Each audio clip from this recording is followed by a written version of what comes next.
Greetings to you from beautiful Boca Grande, Florida, here on Gasparilla Island.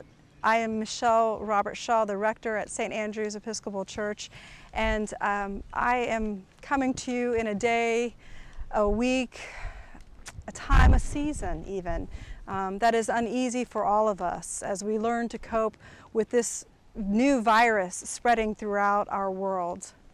I wanted to come to you today via video to communicate with you as much as I can in person as we consider how to live in this life in what is being called a new normal. A friend of mine shared with me a prayer yesterday. It's from a book that his wife gave him at Christmas titled Every Moment Holy.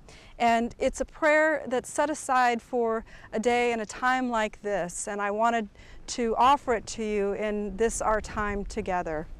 It reads, Lord, let me live now in the light of the knowledge that a time might come in this life when I feel sickness or unease.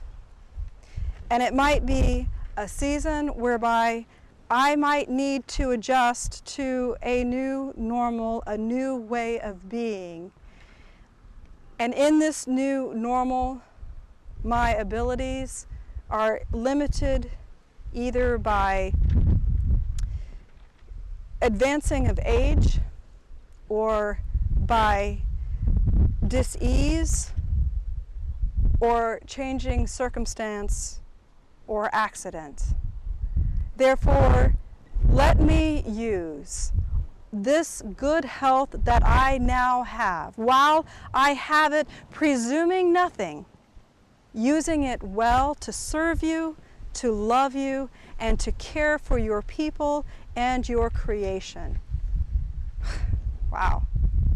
As I consider this prayer, I wonder, how do we as a church enter into this new normal? How do we be church in this new normal? And that's really the key question.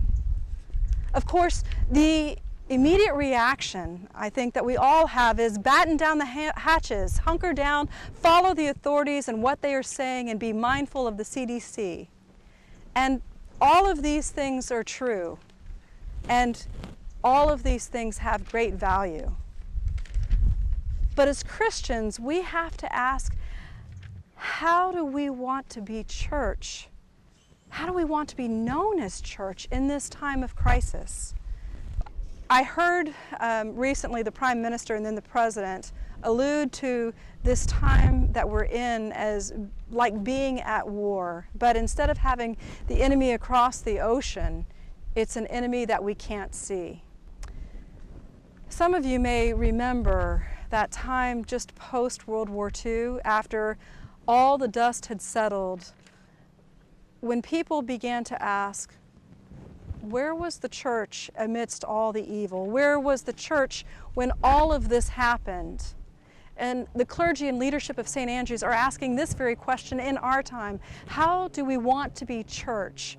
How do we want to be known as a community of faith? How will we choose to be church for the world around us, and especially during this time of crisis? Right now, we know many churches are closing down, services are being canceled, educational opportunities are being put on hold, and even Lenten programs are being called off. But I want to assure you that here at St. Andrew's, we will continue to offer Sunday worship. And it will either be via live stream, where you can tune in live, or by pre-recorded video. If you are on the island and would like to receive Holy Communion during this time, know that that will be available to you via drive-up communion. Have you ever heard of such a thing, drive-up communion? What we plan to do is have a 6-foot table placed out with sanitized plates, with sanitized host on it, and as you pull up in your golf cart, that plate will be handed to you by a clergy who has gloves on, and we will together offer our confession of faith as well as our own confession, and the priest will offer absolution. We'll say the Lord's Prayer together and then present you with the host. You can then, having stayed in your golf cart, just tootle off along on your own way. And that will be offered on Sunday mornings between 10:30 and 11. Okay, so consider joining us. We're also offering morning prayer and fellowship on Monday, Wednesday, and Fridays at 8:30 via Zoom. Zoom is it's an app that you download. It's a way of being together, and we will offer morning prayer Monday, Wednesday, Friday, 8:30, and evening prayer on Tuesdays and Thursdays at 5 p.m. Additionally, our regularly scheduled programming will continue just virtually, as I said, using Zoom. Already our men's Bible study, prayer, and fellowship group that meets on Tuesday mornings at 8:30 has begun meeting via Zoom. One of the guys said after just a few moments, it felt like we were all in the same room together. Our women's Bible study, prayer, and fellowship group will have their first meeting via Zoom this coming Friday at 10:15. We encourage you to consider joining one of these virtual offerings. It's a great way to check in and share worries and concerns, celebrations and Thanksgivings. It's as simple as downloading the Zoom app on your computer, your iPad, or laptop. You can also use your phone, but it would be harder to see everybody on that tiny little screen because each individual's picture can show up, and it's like being in a room together. All of this information will be located on our website, www.standrewsbocagrand.org. So that's www.standrewsbocagrande.org.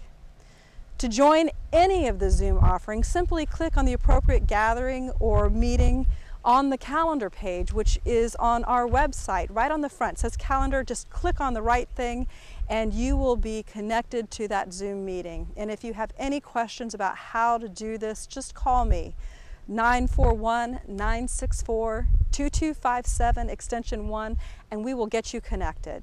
We are doing all of this for a reason. Why? Let me share a quote from the Anglican Digest from many, many, many years ago. It reads, "We are not citizens of this world trying to make our way into heaven. We are citizens of heaven trying to make our way through this world." That radical Christian insight can be life-changing. We are not to live as to earn God's love or a place in heaven or to purchase our salvation. All those are given to us as gifts from God, bought for us through the cross of Jesus Christ. We are to live as redeemed, as heirs of heaven. We live as those who are on a journey home, a home we know that will have the lights on and the door open and our Father in heaven waiting for us. This means that in all adversity, our worship should be constant. Our worship should be joyful, and our worship should be hopeful. Our future is secure. There is nothing we can lose on earth that will rob us of the treasure of God that He has for us, that He has given us, and that He intends for us.